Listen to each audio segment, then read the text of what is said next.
In the last video, let us practice SAP FICO together. Actually, I started directly practicing in SAP by creating company code, trading partner, and just given some introduction about business area. Then I thought, why don't I give some introduction to financial accounting. So we cover all the basics, and then if we practice in SAP, then it will give much better idea what actually we are practicing or what actually the configuration we are doing. So I thought of giving some introduction before going to our practice. So first, in this video, let us see what actually the financial accounting is and how is it useful in SAP. So in this, we will learn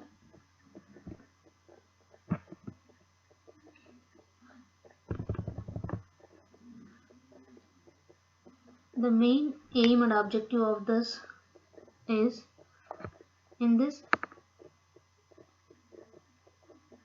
we will learn mainly about financial accounting and its organizational structures, and we will see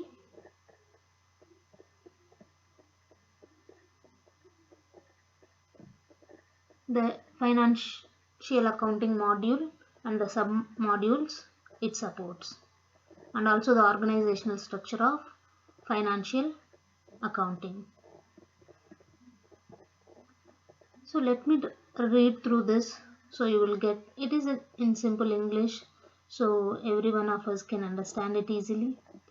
So let me read this slowly where we can understand it much more better. So introduction to financial accounting. So actually already we are in SAP S/4HANA.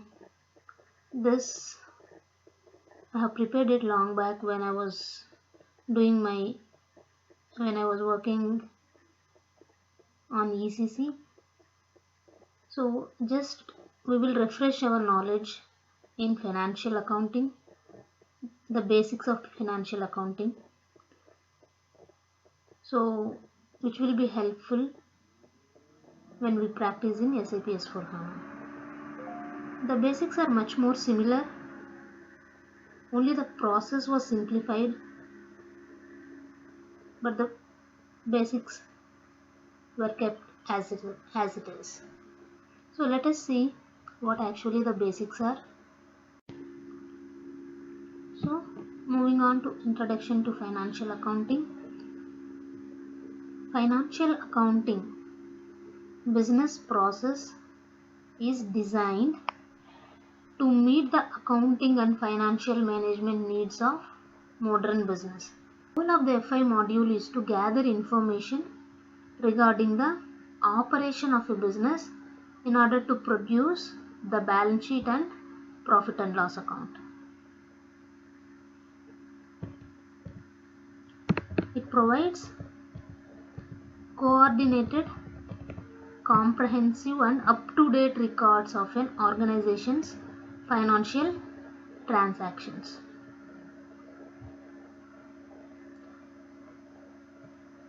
Up to date.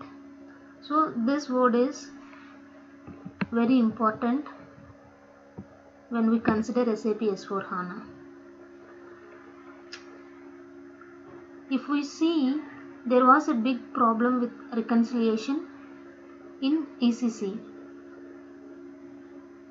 That is one of the major simplified process in SAP S/4HANA. Real-time integration. They made the data available immediately through real-time integration in SAP S/4HANA. That was one of the major benefits in SAP S/4HANA. So we will see what are all the benefits when we compare ECC and SAP S/4HANA. Compared to ECC, what are the more benefits in SAP S/4HANA? It was totally changed from the process was totally changed from SAP ECC when compared to SAP. Sorry, the process was totally changed in SAP S/4HANA when we compare with ECC. FI is concerned with processing the business transactions that occur between an organization and its vendors and customers. It is primarily concerned with producing the external financial statements that are required of a company by law. However, it also provides some internal accounting features.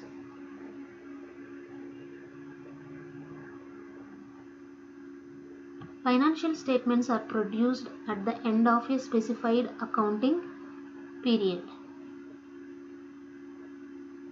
You can generate financial reports for daily, monthly, and yearly accounting periods. Generating statements for an accounting period is called periodic processing.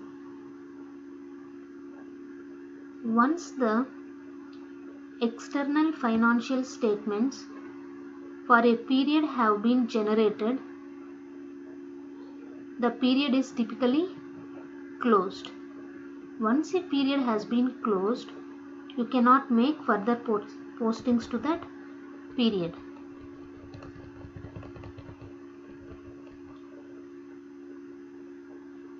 So this is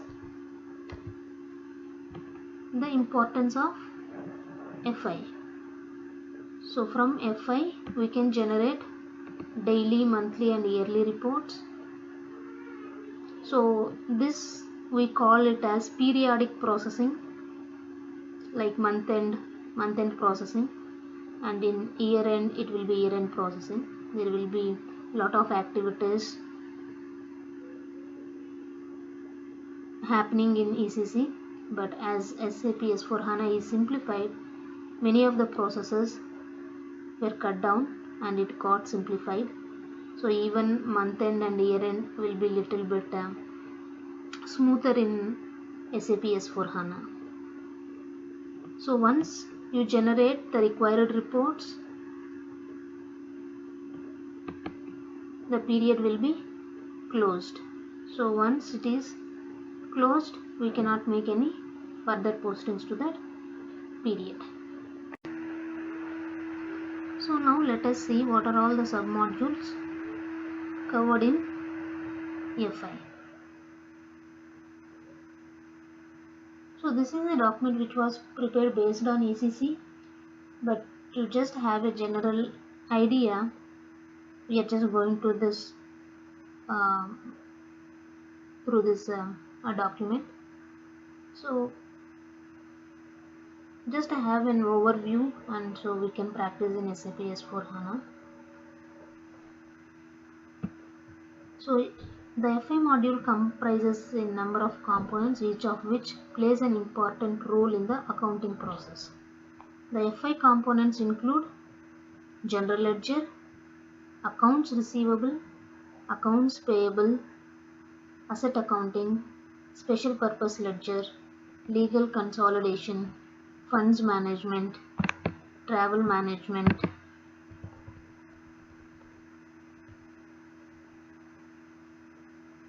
These are the modules in FI. So the general ledger is the main component of FI. It is the central record for an organization's financial data. It is a complete and up-to-date account of an organization's financial transactions. So general ledgers are up-to-date accounts related to organizations' financial transactions. So if we go to any of the general ledger, we can see all the postings related to that account. The primary purpose of the general ledger is to capture financial transactions which are then used to produce financial statements that are required by the law. So general ledger is used to capture all the financial transactions, and later on we use it in our balance sheets and profit and loss accounts. For each general ledger account, you can specify the currency in which you manage the account. For example, if one of your organization's business partner is located in France, you can specify that you manage that account in France. Okay, so the GL accounts can be created as per the company's requirement, in which currency they have to create that general ledger account. Throughout each accounting period, business transactions are processed in various modules and in the FI subledgers. So the general subledgers like customers, vendors, assets, these are all subledgers. The general ledger is integrated with a number of these modules and subledgers. This means that when financial data is posted from these modules and subledgers, it is posted simultaneously to the general ledger. So general ledger is integrated with these modules and subledgers. So whenever we post a customer transactions in customer and vendor account, those will be posted to general ledger through reconciliation accounts. Not only the data from customers and vendors posted through general ledger, even the data from materials management and sales distribution modules is posted to general ledger. The accounts payable and accounts receivable subledgers are integrated with the general ledger. When a posting is made to a vendor or customer account through either subledger, the transaction data is posted simultaneously to the appropriate general ledger reconciliation account. A reconciliation account is used to attach subledger accounts to the general ledger. It contains summary information and cannot be posted directly to the reconciliation accounts. Integration with application modules and FI subledgers makes the general ledger a complete and up-to-date record of an organization's financial transactions. So, reconciliation account is an important account to integrate to general ledger. The majority of postings to the general ledger are made indirectly from the integrated modules and subledgers. However, direct postings in the general ledger are typically made for any adjustments that may be necessary. For example, if a customer invoice is posted incorrectly, it is typically reversed in the originating module, which is SD, Sales and Distribution Management, so that an audit trail may exit. Here one more point we have to remember is, for each and every transaction there will be an audit. If the debit and credit transactions are not matching, there will be an audit issue, and the audit team will question why there is a difference in the balance. So performing this type of postings ensure that FI is updated. So what does it mean? If a customer invoice is posted incorrectly, it is typically reversed in the originating module, so that an audit trail may exist. So even though we reverse the customer invoice, that needs to be reversed in the general ledger. We have to make sure all these things happens smoothly. We can make direct posting to the general ledger through the general ledger screen.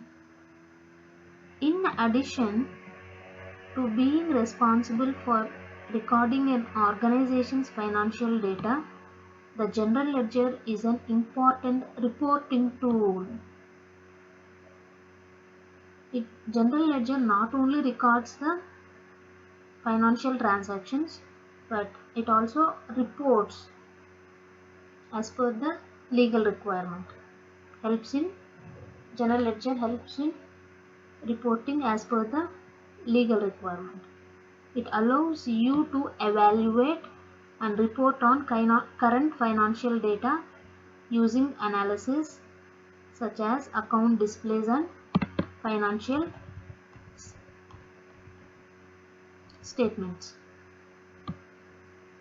We can also examine summaries of monthly debits and credits, as well as balance sheet and profit and loss evaluations.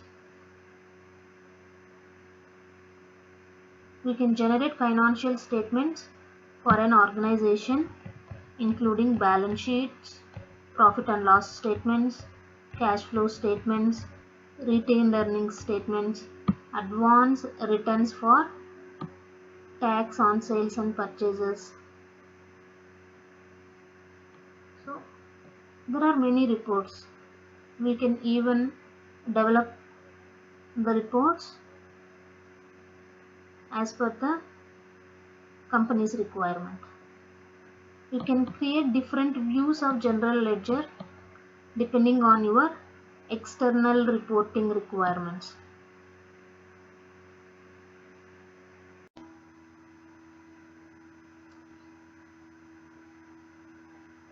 So even accounts payable is a subledger of the general ledger. So most of the transactions to general ledger are posted through subledgers, through integrated modules like vendor, customer, asset, SD, MM. So a vendor is any business partner of a company to whom payment is due for goods or services rendered. So we will check all the configuration steps for AR, AP, asset accounting, MM, SD in our future practice. So first we will learn what are all the kinds of important points in each and every module. Accounts payable is an important part of the purchasing process because it records purchase order values, deliveries, and invoices for vendors. When these documents are processed, the accounting data they contain is automatically posted to accounts payable.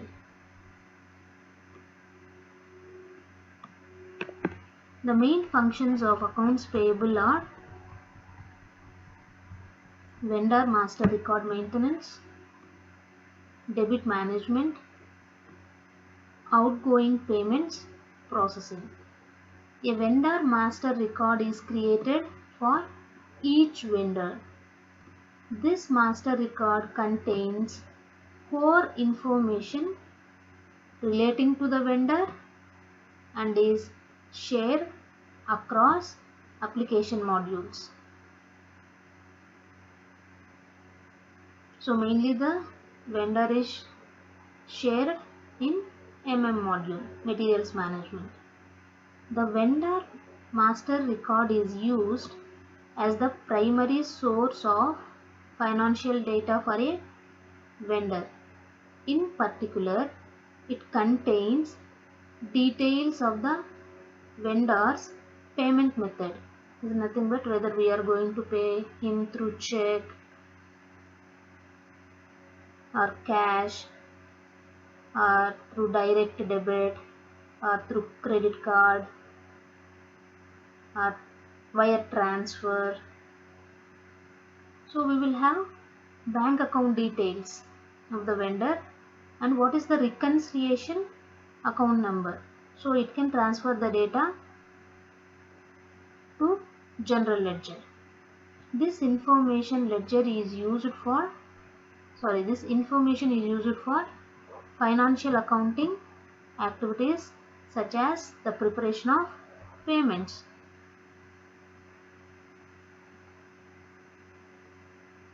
So if you have financial details for that particular vendor, we will be knowing whether we are debit to that customer or we are credit to that customer. So we need to pay the money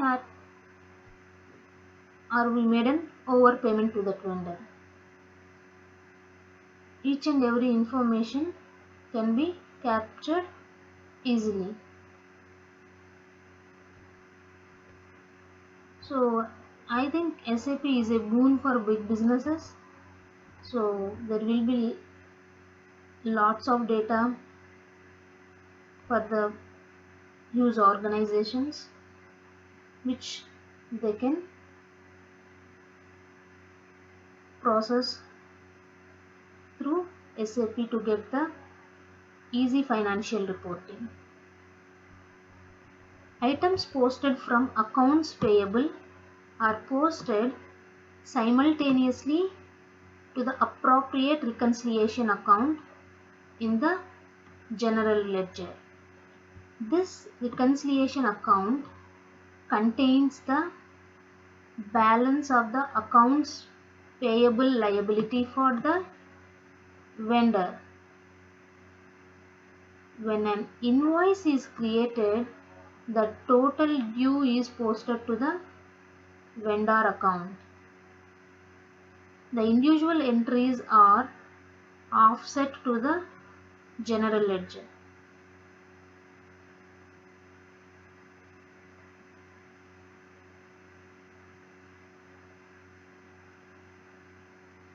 So we will further see what kind of entries we will be posting for invoice and payments and when we receive debit, etc. So accounts payable incorporates a payment program that supports the standard payment methods such as checks, transfers and data transmissions. The payment program also supports country-specific payment methods to facilitate payment to international business partners. You can monitor outstanding accounts using accounts payable reports such as due date, forecasts. A due date is the date on which the claim of a creditor must be redeemed by a debtor.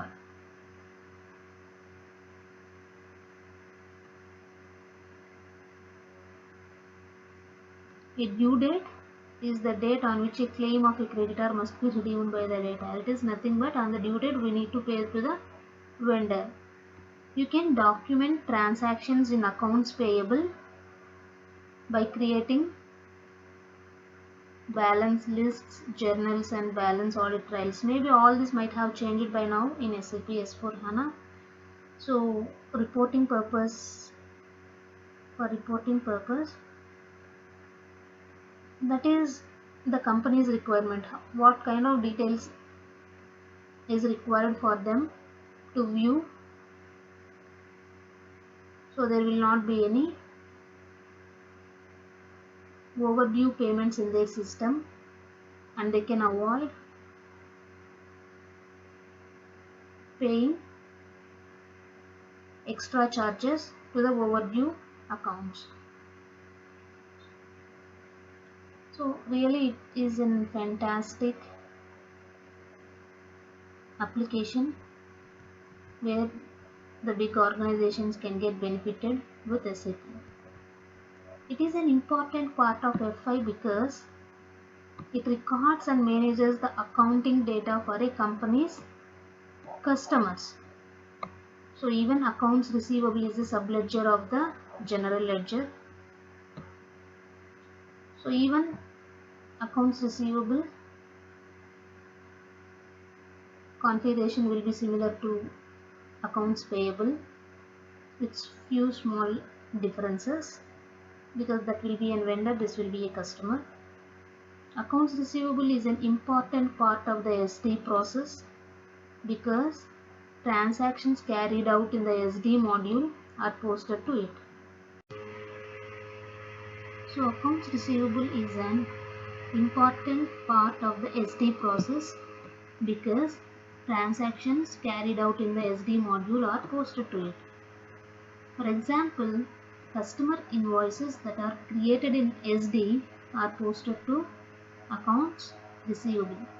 The main functions of accounts receivable are customer master record maintenance, credit management, dunning, incoming payments, processing. A customer master record is created for each customer. This record contains information relating to the customers such as customers, name and address. It also contains information relating to the customer's bank account, payment terms, dunning status and reconciliation account numbers. So bank account is like it is customer's bank account, and the payment terms we will be knowing how many days we are going to give him the credit, and dunning status. So we will be knowing is there any dunning letters sent to the customer to remind him regarding their payments. So reconciliation account will help in posting the financial information to the general ledger. If a credit control area has previously been defined in the company code, if a credit control area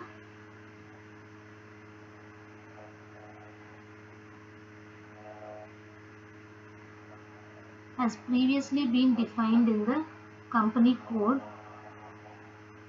a credit management master record will also be created when you create a customer master record. So what does it mean? It means like if a credit control area, if we have defined any credit control area to that company code. So credit management master record will also be created when you create a customer master record. This record contains information relating to a customer's credit limit and the overall credit worthiness of a customer. So it is very much important to always have the credit worthiness of a customer and the credit limit, so that we don't give or we won't sell exceeding the credit limit.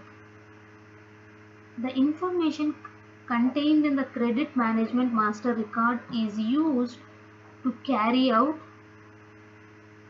credit limit checks when a sales order is processed.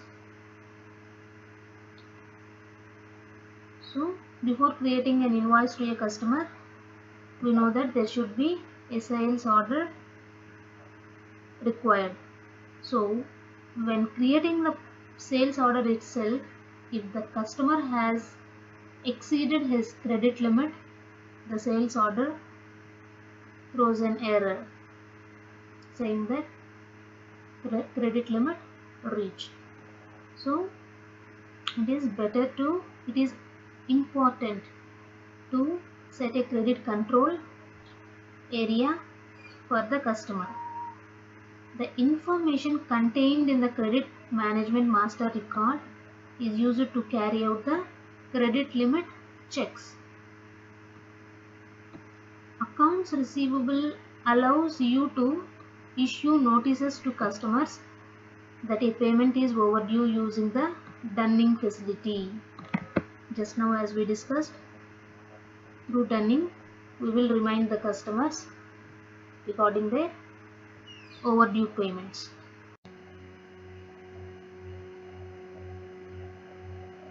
So we can also generate dunning reports that allow you to view list of blocked items and items with a particular dunning status and dunning statistics. So I think you might have understand the dunning reports we can even generate for the blocked items and also the blocked accounts, and even for the items with a particular dunning status, and also we can generate a report for dunning statistics. When an item is blocked in the system, it cannot be paid. The block is flagged until payment is authorized.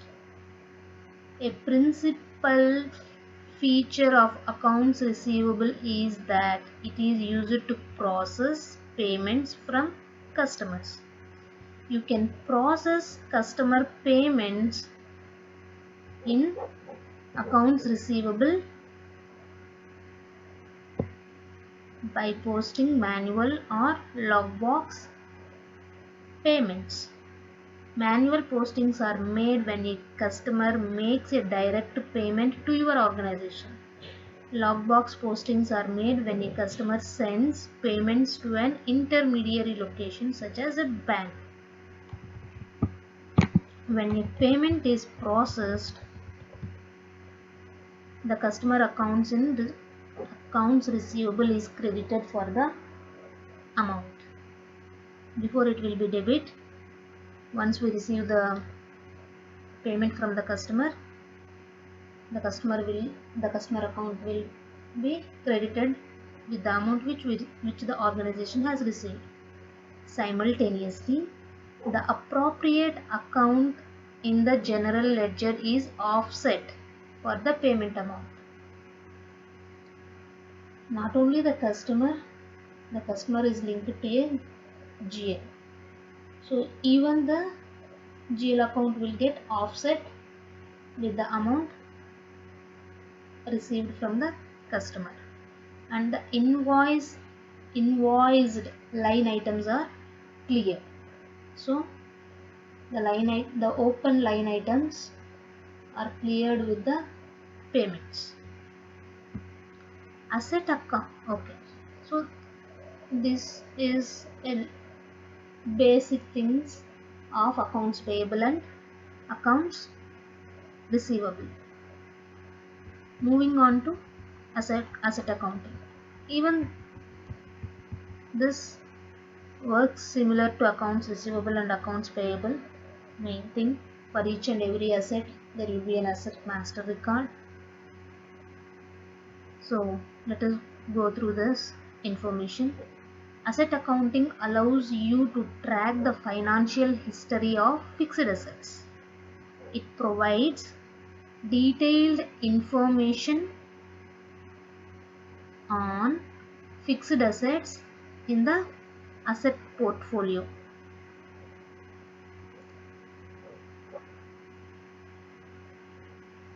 The asset portfolio is a subledger of the general ledger. The asset portfolio is a subledger of the general ledger. Fixed assets are added to the asset portfolio.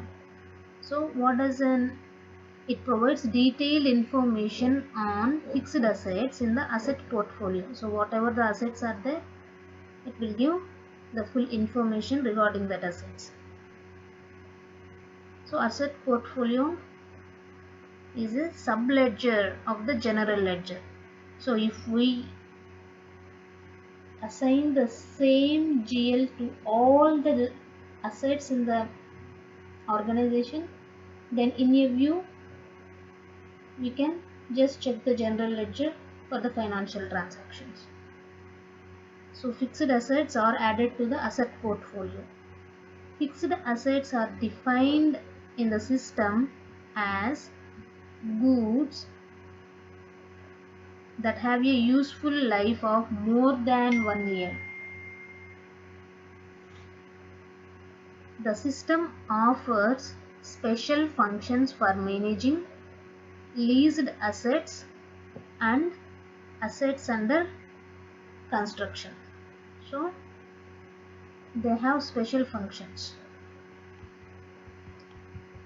for assets under construction. This will have some different process and leased assets, because these are not already the completed assets or the own assets of the company. So assets under construction is the construction is under process, and the leased assets are just rented assets. So asset accounting provides a complete history of the financial life of an asset from its initial purchase order or acquisition to retirement. So it will have all the complete history, the financial life of an asset from purchase to the retirement. So as we discussed, asset accounting provides a complete history of the asset. When it is acquired, it is added to the system. So at the time, an asset master record is created for that asset.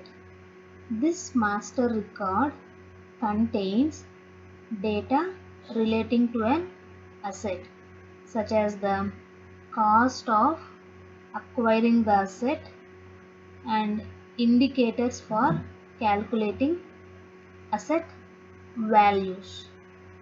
The costs of acquiring the asset are posted to the system, and the asset is capitalized and entered as a balance sheet item.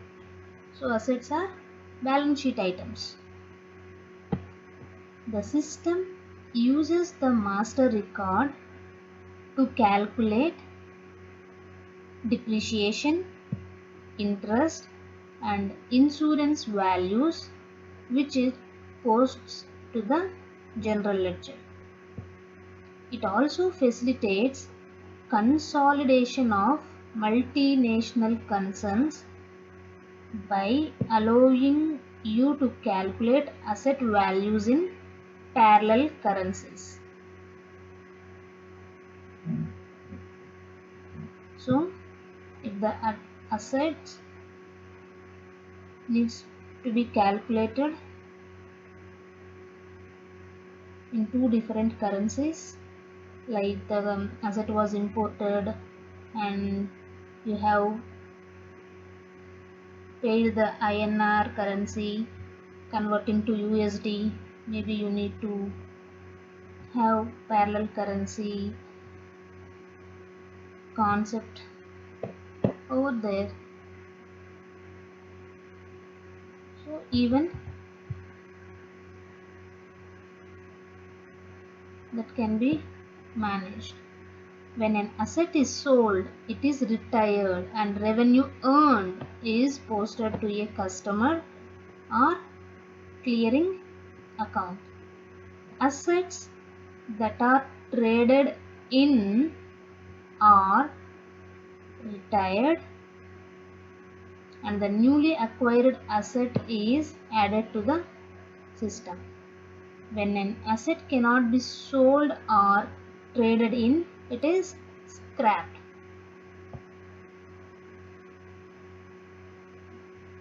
Asset accounting allows you to generate a variety of reports on assets.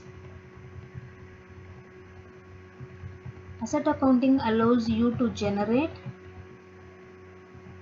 lists of assets as well as lists of depreciation, acquisition and retirement values. All the FI components provide comprehensive standard reporting facilities. So all the FI components will provide standard reporting facilities. Asset accounting allows you to generate list of assets as well as list of depreciation, how much depreciation, what is the acquisition and what are the retirement values, total all the information you can get from the reports. In some situations, you may find that your reporting requirements are not met by standard reports. So in that situation, you may require information at a level of detail not provided by the standard reports. In that situation, you will go for special purpose ledger. The special purpose ledger is designed to extend the reporting functions provided by the modules.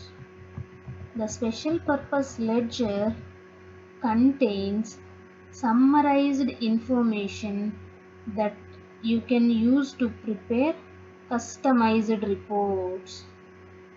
It allows you to combine data from different sources at a level of detail you define.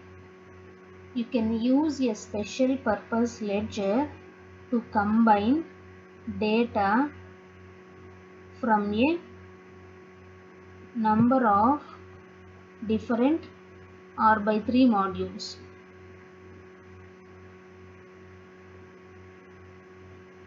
You can use a special purpose ledger to combine data from a number of different modules. For example, you can summarize data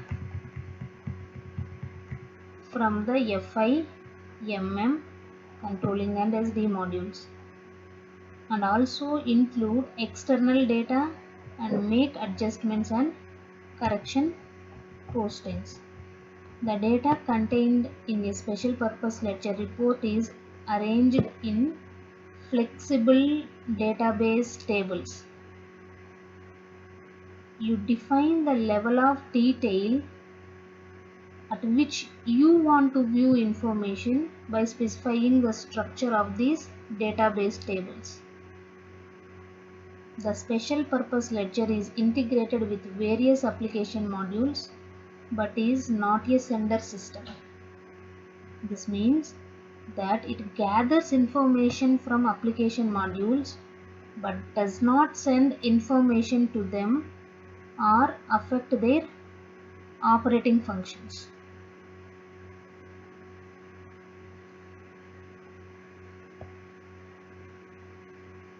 So if possible, we will go much deeper into special purpose ledger. So mainly we understood the special purpose ledger. With the special purpose ledger, we can meet the customized requirements which standard reports cannot facilitate. So FI is legal consolidation. This component is designed to allow you to carry out consolidation of companies and other structural elements. In FI, a company code is the smallest organizational unit for which individual financial statements can be drawn up according to commercial law. And a group company is a business organization that facilitates the consolidation or roll-up of several company codes. In a consolidation, a new corporation or entity acquires the net assets of all the combining units. In a company consolidation, the net assets of the companies contained within a group are combined and overall financial statements for the group are produced. For each company code, the individual financial statements are prepared in readiness for consolidation. These financial statements are then aggregated to produce the consolidated financial statements for the group. Companies are consolidated according to the entity theory. This means that the asset, financial and income positions of the various companies are portrayed as though they belong to a single corporation. In order to complete a company consolidation, you must first carry out a consolidation of investment. Next, you eliminate payables and receivables, intercompany profit and loss, revenue and expense, and investment income. Finally, you reclassify where necessary the value of items entered on the company balance sheets and income statements.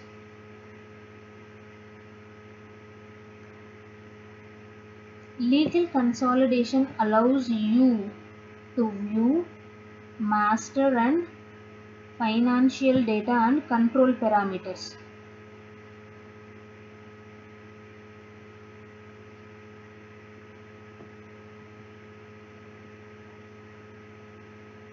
You can verify changes that have been made to company financial statement data.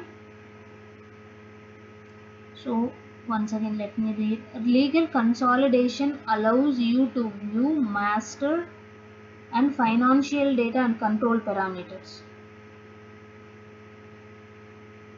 You can verify changes that have been made to company financial statement data due to consolidation by generating a journal entry report.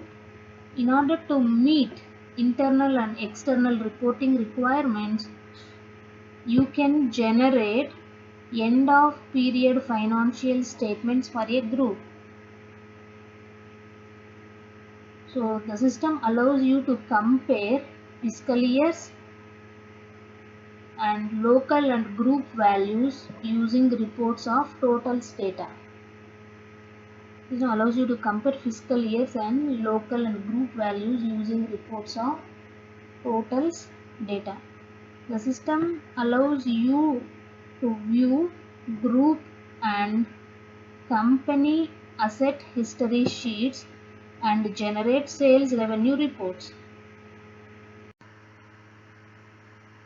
So now we check on funds management and travel management. So funds management is also a component of FI, allows you to budget all revenues and expenditures for individual areas of responsibility. It monitors future funds movement according to the budget available in order to prevent a budget overrun. The system can be configured to provide warnings or error messages when a user attempts to enter transactions that cause budget overruns. So really SAP is really amazing. For each and every activity there is a component available in FI. So related to financial transactions, even you can customize whatever is required as per your requirement. SAP only has provided many features which they've foreseen related to customer requirements. It's an amazing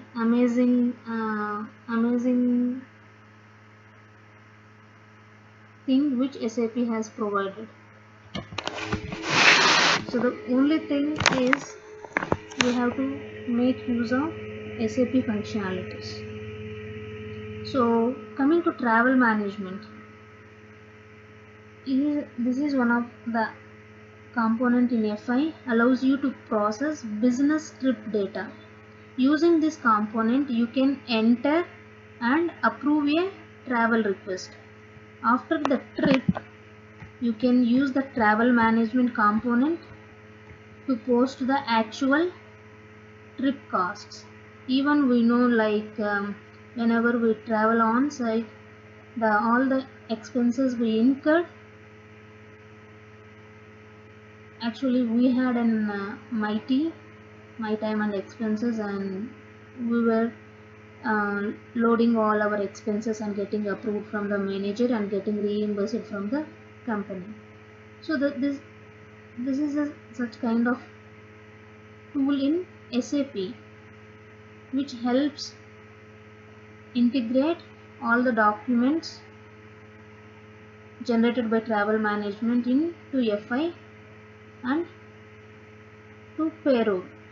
When an employee submits a travel request, it is considered by the appropriate manager and approved or rejected or returned to the employee for changes. If the trip is approved, trip data can be recorded in the system by the employee and approved by the relevant department. For example, an advance on travel costs may be allocated through data medium exchange.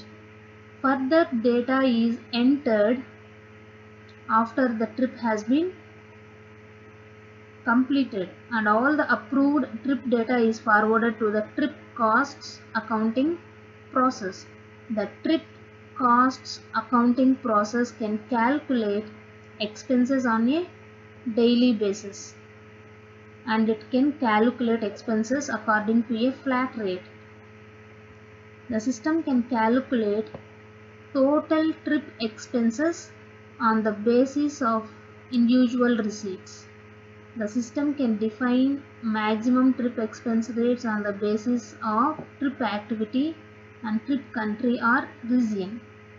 When the trip costs accounting process is finished, the results can be forwarded to payment in FI, or payment can be made through payroll accounting in HR.